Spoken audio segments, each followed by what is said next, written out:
There is a photograph you can find online if you know where to look.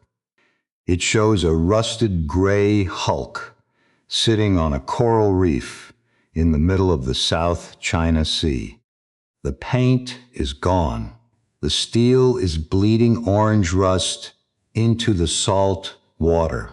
Holes gape in the hull like wounds that never closed. And on the deck, barely visible against the shimmer of tropical light, a young man in a green uniform sits with his rifle across his lap, watching the horizon. He is a Filipino Marine. He is in his 20s. He was not born when America lost the war in Vietnam. But the ship he is standing on, this rusted, dying, forgotten ship, was there. She sailed under the American flag in 1945, when boys from Iowa and Alabama and Texas fought their way across the Pacific. She patrolled the Mekong Delta in 1969, when American sailors stood watch on her deck with M16 rifles in their hands. And in April of 1975, when Saigon fell, she carried 3,000 desperate souls out of that dying country to safety. She is 82 years old. And if the young Marine on her deck ever dies out there, if he takes a Chinese bullet or a Chinese water cannon knocks him overboard, or he simply drowns when the old girl finally gives up, it could pull the United States Navy into a shooting war with the People's Republic of China. This is the story of an American ship your father may have served on, a ship your generation forgot, a ship the world may soon remember. The USS LST-821, the Harnett County, the Metho, the Sierra Madre, the ship that refused to die. To understand how a piece of forgotten American steel ended up as the most dangerous tripwire in modern geopolitics, we have to go back to the autumn of 1944. Not to a shipyard on the Atlantic coast, not to Norfolk or Brooklyn or Boston, but to a river town nearly 1,000 miles from any ocean, Evansville, Indiana. By September of 1944, the tide of the war was turning. American Marines were bleeding across the Pacific. Saigon had fallen. Guam had fallen. The road to the Japanese home islands was opening one bloody island at a time. And the Pentagon knew that when the final invasion came, they would need ships, not just battleships, not just carriers. They needed something stranger. They needed shallow draft monsters that could grind straight onto a hostile beach, drop their bow ramps, and disgorge tanks and men directly onto contested beaches. They needed landing ships, tank, LSTs, and they were building them wherever they could find welders. On September 19th, 1944, in the yards of the Missouri Valley Bridge and Iron Company, the keel of LST-821 was laid down. 328 feet, 100 meters of welded steel plate, a flat, ugly, brutally functional silhouette. She had none of the elegance of a cruiser or the menace of a battleship. She was a floating truck. She displaced 1,600 tons empty, over 4,000 tons fully loaded of American industrial pragmatism. On October 27th, 1944, a woman named Mrs. Hugh Robertson Sr. stood before her hull and cracked a bottle of champagne against the bow. LST-821 slid into the muddy waters of the Ohio River. She had never seen salt water. She would soon see enough of it to last 100 lifetimes. On November 22nd, 1944, in New Orleans, Louisiana, she was commissioned into the United States Navy. Her first captain was a young lieutenant named C.J. Rudine. He would take her down the Mississippi, out into the Gulf of Mexico, and then across the largest ocean on Earth. Now stop for a moment. Look at the map. Evansville, Indiana. A quiet river town in the American heartland, closer to Chicago than to any sea. The kind of place where the loudest sound on a Sunday morning is a church bell, and they built a warship there. They built her to sail across the world, to storm foreign beaches, to help crush an empire on the other side of the planet. Now hold that image in your mind, because 55 years later, this exact ship, the one born in cornfield country, will end her life on a coral reef 9,000 miles away, in waters where empires still collide. The men who welded her hull in Indiana could not have imagined it.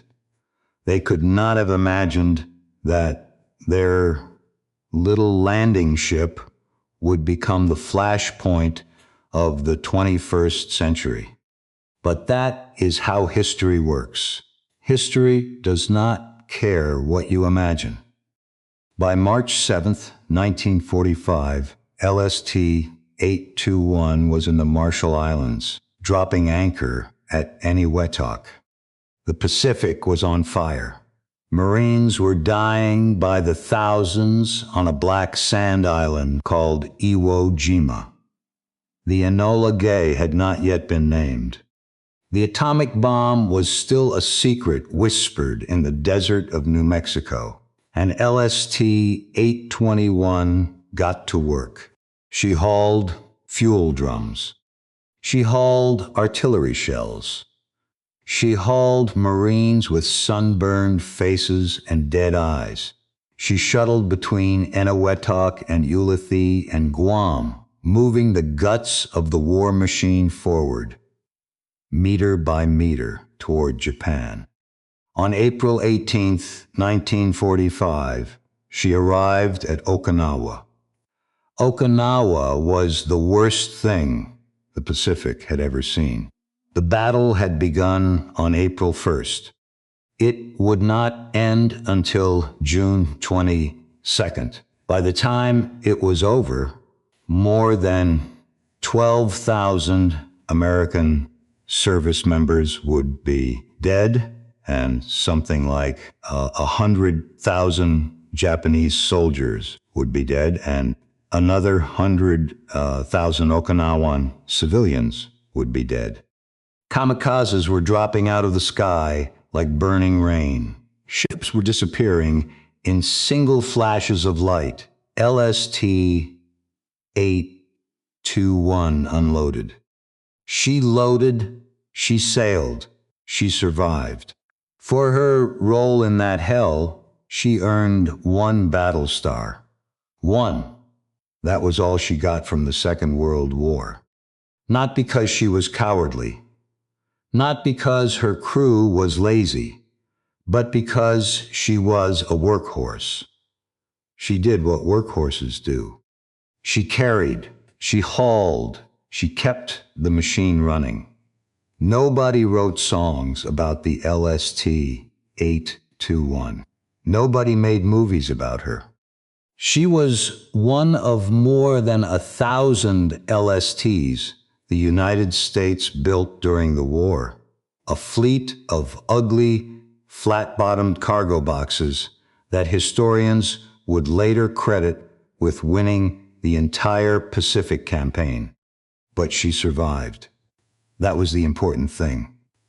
When the atomic bombs fell on Hiroshima and Nagasaki in August 1945, when the Japanese emperor spoke on the radio for the first time in his life, when the war finally mercifully ended, LST-821 was still floating. She was one of the lucky ones. The Pentagon had a plan for after Japan surrendered. It was called Operation Downfall. It was going to be the largest amphibious invasion in human history. Larger than D-Day, larger than anything ever attempted. American planners estimated that it would cost between 500,000 and 1 million American lives. It would have required every LST the United States could build. It would have required LST-821.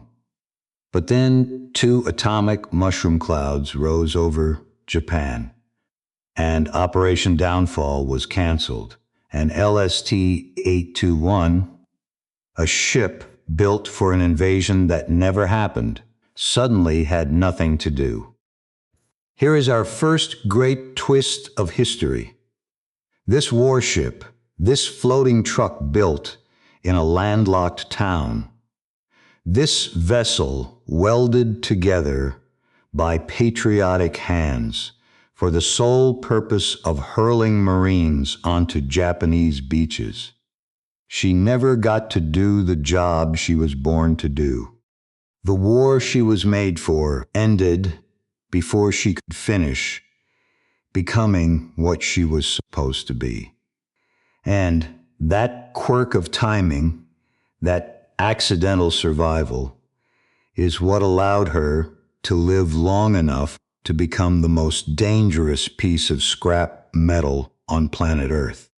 After the war, they used her for the occupation of Japan. She ferried supplies, ferried troops, ferried the paperwork of empire from one dock to another. Then, in early January 1946, she sailed home to San Diego. In April, she moved up the coast to Portland. And on July 8, 1946, at Vancouver, Washington, they turned off her engines. They decommissioned her. They put her in the Pacific Reserve Fleet, and they forgot about her for 20 years. 20 years is a long time. Long enough for the paint to peel. Long enough for the wiring to rot. Long enough for the men who had sailed her to grow old, to have children, to forget the names of their shipmates. Long enough for the world to move on entirely. Truman came and went. Eisenhower came and went. Korea burned. Kennedy was shot. The Beatles arrived. Civil rights marches filled the streets of the American South, and LST-821 sat in a mothball fleet, quietly rusting. On July 1st, 1955, someone at the Pentagon decided that all remaining LSTs should be given proper names. Names of American counties. So LST-821 was given a new one. She became the USS Harnett County. She was named after a small rural county in North Carolina, a place of tobacco farms and railroad crossings and slow rivers. She was the only ship in the entire history of the United States Navy ever to bear that name. It was a quiet honor for a quiet ship. Nobody expected her to sail again. But history has a cruel sense of humor. On August 2nd, 1964, in the Gulf of Tonkin off the coast of Vietnam. The American destroyer USS Maddox reported that it had been attacked by North Vietnamese torpedo boats. Whether the attack actually happened the way it was reported is still debated by historians today. What is not debated is what came next. 5 days later, the United States Congress passed the Gulf of Tonkin Resolution. It gave President Lyndon Johnson the authority to use military force in Southeast Asia without a formal declaration of war. And with that vote, America stepped into the quicksand of Vietnam. Suddenly, the Pentagon needed ships again. Big ships, small ships, any ships. The mothball fleet was raided. Old workhorses were pulled out of retirement, scraped clean of 2 decades of barnacles, and given new orders. On August 20th, 1966, at Mare Island Navy Yard in California, the USS Harnett County was recommissioned, 20 years of silence. And now she was heading back to war. But this war would not be like the last one. There would be no clean Pacific beaches, no mass invasion, no enemy in matching uniforms marching in formation. This war would be fought in swamps, in rivers, in mangrove jungles where the water ran black and the mosquitoes carried malaria, and the enemy wore whatever he was wearing when he woke up that morning. And the Harnett County, a beach-capable landing ship designed for storming shores under a rising sun flag, was about to be rebuilt into something that had never existed before in the history of naval warfare. She was about to become a floating fortress in the Mekong Delta. And this transformation is the second great twist of our story. Because the same ship that missed the invasion of Japan is now going to sail into a war America is going to lose. She is going to carry helicopters. She is going to launch patrol boats. She is going to earn 9 more battle stars and 2 presidential unit citations. She is going to become one of the most decorated small vessels of the Vietnam War. And when that war ends, when Saigon falls, when the helicopters lift off the roof of the American Embassy in April 1975, she is going to do something no one who built her in Indiana could ever have imagined. She is going to save 3,000 human lives. And in the process, she is going to begin a chain of events that no one can stop. A chain of events that will end decades later on a coral reef in the middle of a disputed sea, with 10 Filipino Marines fishing off her rusted deck, waiting for the storm that might one day change the world. Before we go any further, understand this. Nothing about what is about to happen was inevitable.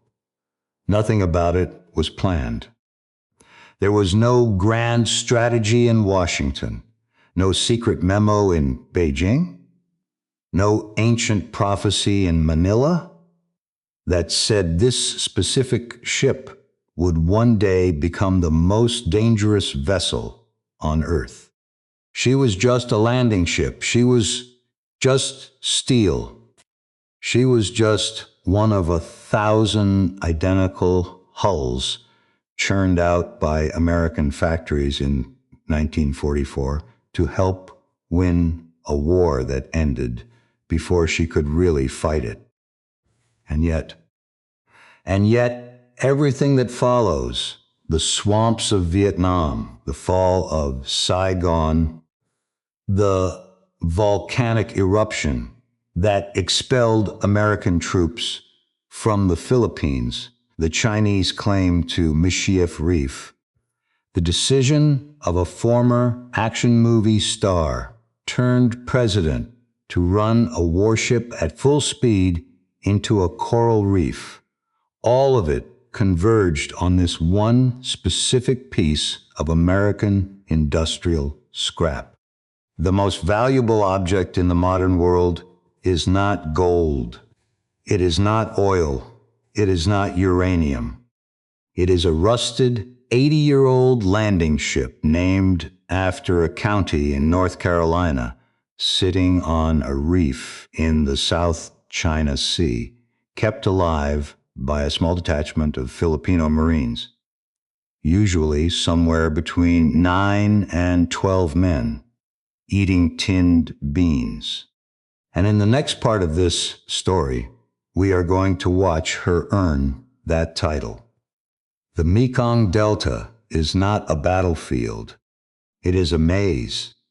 10,000 rivers, 100,000 canals, mangrove roots so thick you cannot walk through them, and mud so deep it will swallow a jeep in 30 seconds.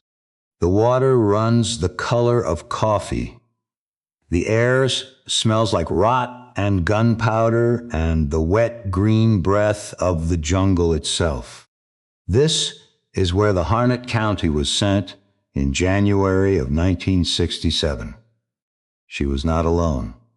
3 sister ships came with her: the Garrett County, the Hunterdon County, the Jennings County. 4 American landing ships, all built for a different war, all now transformed into something the Navy had never tried before. The refit was strange. Engineers cut open her deck and installed a helicopter pad. They bolted on mooring rigs for river patrol boats. They mounted 40-millimeter cannons where none had ever been. They rewired her communications from top to bottom. When they were done, she did not look like a landing ship anymore. She looked like a floating fortress, a steel island in the middle of a swamp. They gave her a new designation: AGP 821. Patrol Craft Tender. She carried 10 river patrol boats, the famous PBRs, and 2 UH-1B helicopter gunships known as Sea Wolves. When Viet Cong ambushes hit the river convoys, the Sea Wolves would lift off her deck and hunt through the jungle canopy. When American sailors came home, bleeding, they came home to her. For 3 years, she lived in that swamp. Look at the photograph if you can find it. May 1969. The Vam Ca Dong River. A young American sailor stands watch on her deck, loading magazines into an M16 rifle from stripper clips. His name was Lawrence W. Overton, seaman. Just a boy in a uniform, holding a rifle in a country he had never heard of before the draft board sent him there. He is looking out at the mangroves, waiting. Every American who served on the Harnett County during those years knew that any tree line could hide a rocket. Any sampan could hide a satchel charge. And still, they went out. Day after day, night after night. By the time she left Vietnam, the Harnett County had earned 9 more battle stars, 2 presidential unit citations, 3 Navy unit commendations. She was one of the most decorated small vessels of that entire war. Nobody at home knew her name. Nobody at home ever would. By 1969, Richard Nixon was in the White House. And Nixon was done. Not with the war itself, with the American boys dying in it. He called it Vietnamization. Let the South Vietnamese fight their own war. Hand them the weapons. Hand them the ships. Hand them the graveyards. And bring the American boys home. On October 12th, 1970, in a quiet ceremony, the United States handed the Harnett County over to the Republic of Vietnam Navy. She got a new name, RVNS Mies Tho, hull number HQ 800. Her American crew went home. Vietnamese sailors took their bunks. The flag on her mast changed. Everything else stayed the same. She kept patrolling the same rivers, kept refueling the same helicopters, kept the same war grinding forward for 4.5 more years. And then April came, April 1975. Every American who was alive that spring remembers the images. The helicopter on the roof of the CIA station in Saigon. The desperate crowds clawing at the embassy gates. The line of refugees stretching kilometers, weeping, running, praying to be lifted out before the North Vietnamese tanks rolled through the streets. South Vietnam was collapsing. 20 years of American blood and American money and American promises. All of it evaporating in 72 hours. And on the Saigon River, the RVNS My Tho, the ship that had once been the Harnett County, the ship that had once been LST-821, was pulling away from her dock for the last time. She was carrying more than 3,000 people. 3,000. Understand what that means. She was designed to hold a few hundred men and their equipment. Now she had civilians packed shoulder to shoulder on every deck. Old men, women, children, babies wrapped in whatever blankets their mothers had grabbed on the way out the door. Soldiers who had thrown away their uniforms. Officials of a government that no longer existed. No one had thought to bring food.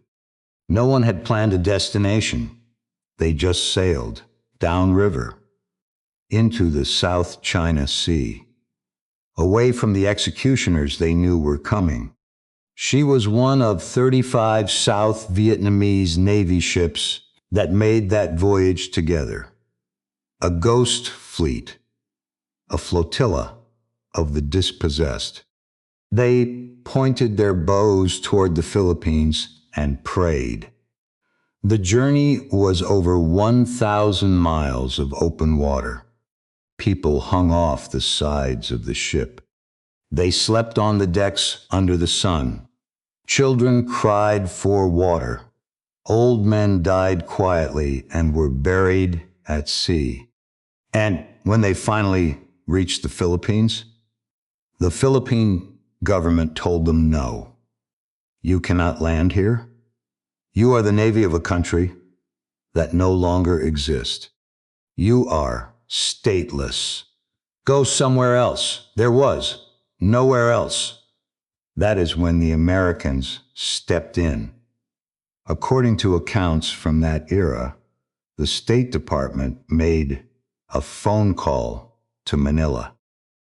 And in that phone call was a very quiet, very brilliant piece of legal jujitsu. The Americans said something like this: "That ship you are refusing, look at her paperwork. She was built in Indiana. she was commissioned in New Orleans. She was American property until we transferred her 5 years ago. What if, right now, we asked the captain to lower the South Vietnamese flag and raise the American flag one more time? Would you let her dock at our base then? The Philippine government said yes. And so, on the deck of the Me Tho, the yellow and red flag of the Republic of Vietnam was pulled down. It was folded up. It was put away. The stars and stripes went up in its place. 3,000 refugees came ashore at Subic Bay. That flag change saved their lives. On April 5th, 1976, the United States formally transferred the ship one last time to the Philippine Navy. They gave her a new name, her fourth name, BRP Sierra Madre, hull number LT-57, named after the great mountain range that runs down the spine of the Philippines.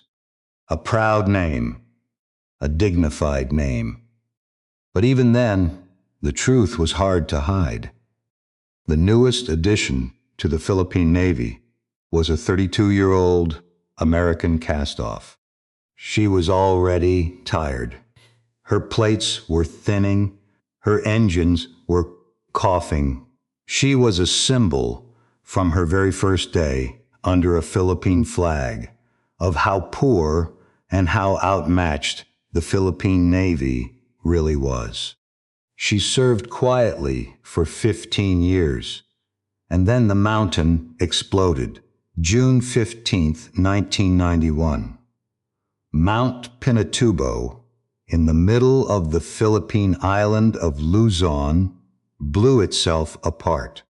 It was the second largest volcanic eruption of the entire 20th century. Ash blotted out the sun for hundreds of kilometers.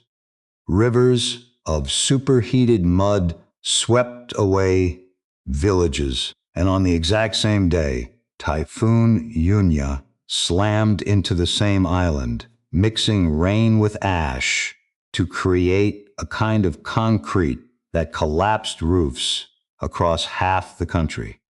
Nearly 1,000 Filipinos died. Clark Air Base, the largest overseas American air base in the world, was buried. Volcanic ash smothered the runways. American families were evacuated by the tens of thousands. Subic Bay Naval Base, the great port that had welcomed those Vietnamese refugees 16 years earlier, was crippled, and the Filipino Senate had seen enough. On September 16th, 1991, they voted 12-11 by a margin of one single senator to end the treaty that allowed the United States military to remain in the Philippines. On November 24th, 1992, the last American warship left Subic Bay. For the first time in more than 400 years, no foreign soldiers stood on Philippine soil. Not the Spanish, not the Japanese, not the Americans.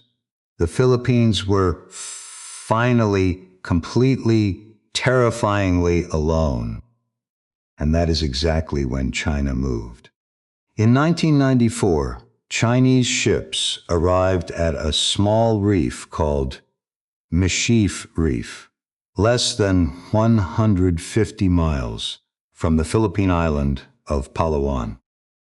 Beijing said they were building shelters for fishermen. Simple huts, nothing more. Satellite photos told a different story. Radar towers, anti-aircraft guns, reinforced platforms, a garrison. The Philippines protested. Beijing shrugged. And in Manila, the politicians began to understand something horrible. Under those waters lay trillions of dollars of oil and natural gas, fisheries that fed half the region, shipping lanes that carried a third of all global trade. And the Philippines, a country whose entire navy was a collection of American hand-me-downs, whose flagship was a rusting World War II landing ship, had no way to stop a nation of 1.5 billion people from taking any of it. They needed a plan, any plan.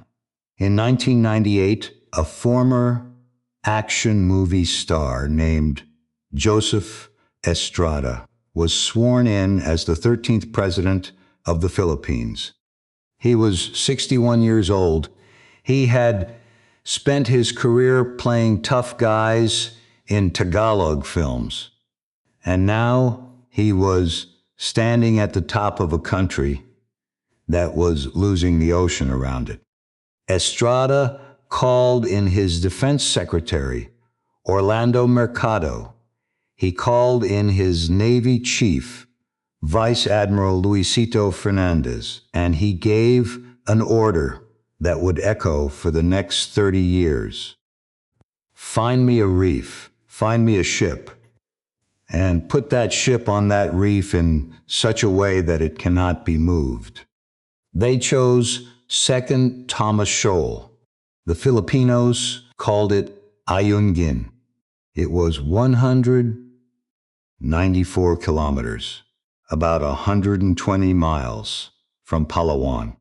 It was almost entirely underwater at high tide, and it was inside every reasonable interpretation of Philippine territorial waters.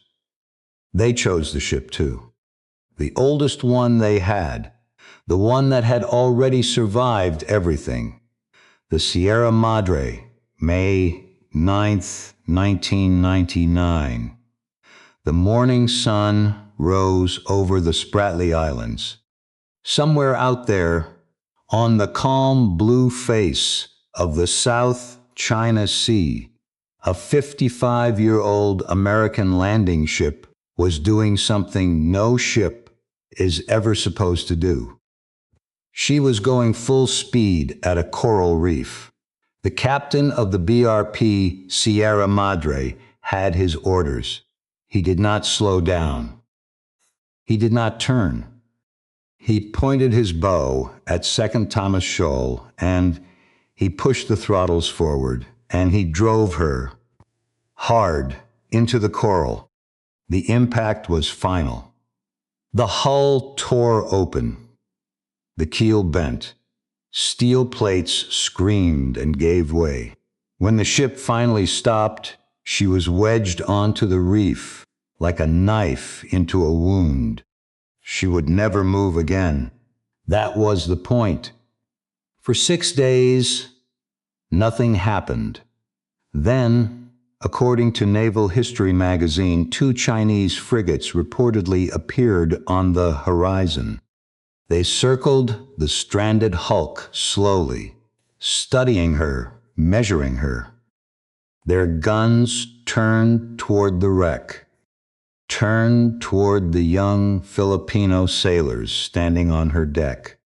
And then, nothing. The Chinese frigates did not fire. They did not board her. They watched her. Then they sailed away, because Beijing did not yet understand what had just happened. But they would. In Manila, Defense Secretary Orlando Mercado received a phone call from Vice Admiral Luisito Fernandez. The message was short. Mission accomplished.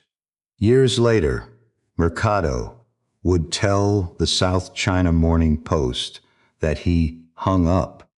Then he called Fernandez back, and he told him to find 2 or 3 more landing ships and do it again, somewhere else. They did it again. At Scarborough Shoal, they ran the BRP bang it aground. Nearby, they had already grounded a sister ship, the BRP Lanao del Norte, close to the Sierra Madre. And Chinese pressure grew unbearable. The Philippines pulled the Lanao del Norte away as a gesture of goodwill. But they never touched the Sierra Madre. She stayed exactly where they had put her, because she was not a ship anymore. She was a trap.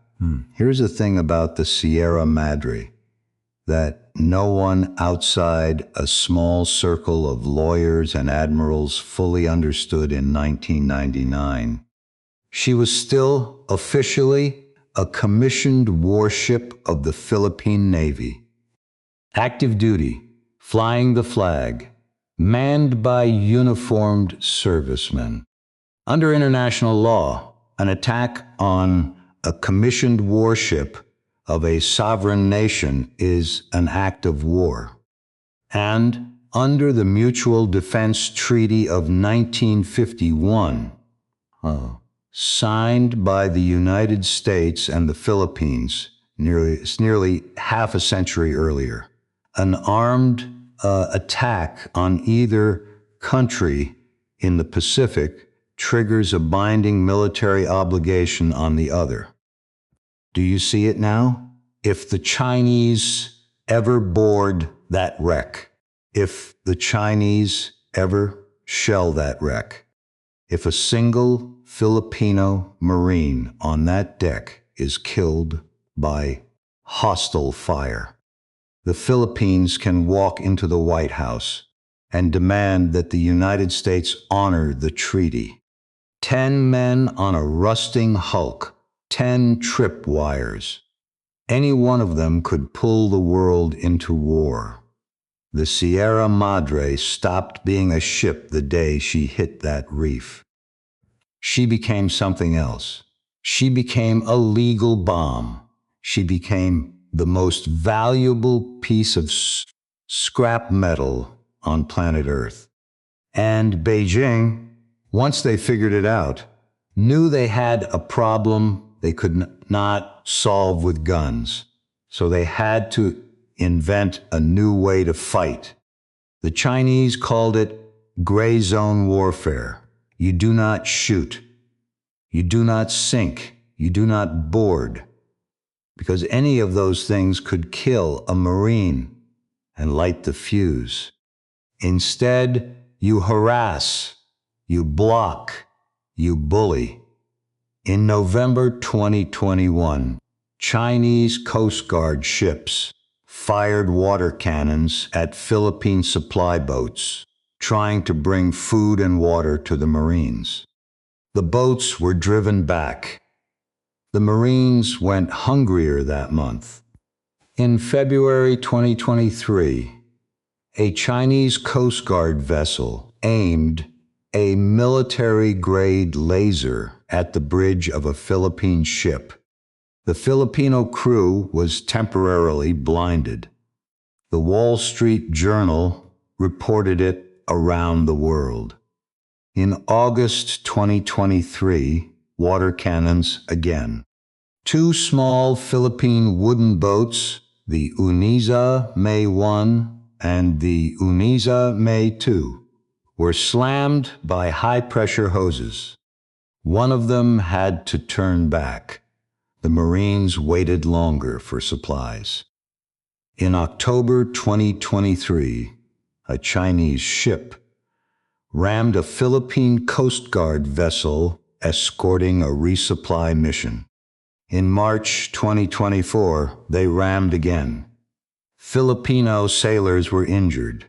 Blood was drawn, but no one had died, not yet. Because Beijing understood the math, and Manila understood the math, and Washington understood the math. Everyone was playing right up to the line. No one was crossing it. Meanwhile, on the deck of the Sierra Madre, life went on. The Marines lived in flooded compartments below the waterline. They slept on stained mattresses under mosquito nets that never quite kept the mosquitoes out. They ate the same tinned meat and tinned beans month after month because there was no refrigerator. They drank rainwater collected in plastic drums lashed to the deck. When the generator worked, they watched DVDs. When it did not, they sat and stared at the horizon. A reporter for the New York Times, Jeff Himmelman, visited them in 2013. He wrote about how the Marines had memorized every line of every movie they owned. He wrote about the cockroaches climbing the walls. He wrote about the laughter that somehow survived out there. They fished off the side of the wreck. They sang karaoke into the tropical night. When storms came, sometimes a sympathetic foreign ship would pull close enough to let a couple of them come aboard for a hot shower and a real meal. The best captains would trade them fresh DVDs on the way out. When their rotation ended, after months of this, they were flown home to the Philippines. And when they arrived, they were greeted as national heroes because the Filipino people understood what the men on that rusting wreck were doing. Every day those Marines stayed on that ship, the Philippines still had a claim. Every day they held that reef, China had not yet won. David was still standing in front of Goliath, bloodied, hungry, but standing. In July 2016, an international tribunal in The Hague ruled on a case the Philippines had filed against China. The judges ruled unanimously. The Chinese 9-line claim to almost the entire South China Sea was without legal foundation. Void. Second Thomas Shoal lay inside the Philippine Exclusive Economic Zone. Manila had the rights to the fish. Manila had the rights to the oil. Beijing rejected the ruling, called it null, refused to acknowledge it. But the tribunal added one strange, almost cruel footnote to their decision. Second Thomas Shoal, they said, was a low-tide elevation, not really an island. Under international law, no country could claim territorial sovereignty over it just by putting people on it, which means technically, legally, the men on the Sierra Madre are not defending sovereignty. They already have the rights to the water. So why are they still there? Why has the Philippines spent 27 years keeping Marines on a wreck that international law says does not need to be occupied? Because the mission was never about paperwork. The mission was, and is, and always has been, to keep the trigger cocked, to make sure that if China ever decides to test what a superpower will and will not do for a treaty ally, there will be Filipino boys in the way, bleeding, dying, pulling the wire. And so today, in the year of our Lord 2026, on a coral reef more than 100 miles from the nearest Philippine coast, the old landing ship still sits. Her hull is falling apart. The tropical sea is eating her from below. Filipino engineers, working in secret at night, pour concrete into her frames to hold her together for one more year and one more year and one more year.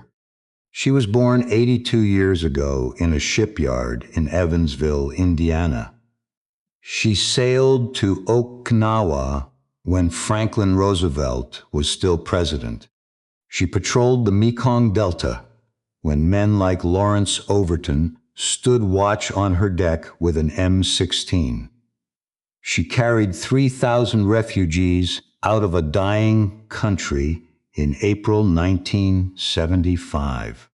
She saved them by raising an American flag, and now she sits on a reef at the edge of the world, kept alive by 10 young men who eat tinned beans and sing karaoke, waiting for something that may or may not ever come. Somewhere in Washington, at the Indo-Pacific Command, there are officers who game out the scenarios. What happens when the Sierra Madre finally collapses? What happens when a Filipino Marine finally dies? What happens when the treaty is finally invoked? They do not have good answers. Nobody does. Because the truth is this: 82 years ago, in a small American town far from any ocean, a group of welders built a simple flat-bottomed cargo ship. They built her to help win a war. They finished her too late. They sent her to sea anyway. They could not have known. They could not possibly have known that the little ship they were building, would one day become the fuse to the next great war of the 21st century. But that is what she is now. She is a promise. She is a threat. She is a memory of everything the Second World War made possible, and everything it left unfinished. And 10 men, most of them younger than she is by half a century, sit on her deck and hold that promise in their hands for as long as she floats, for as long as they can.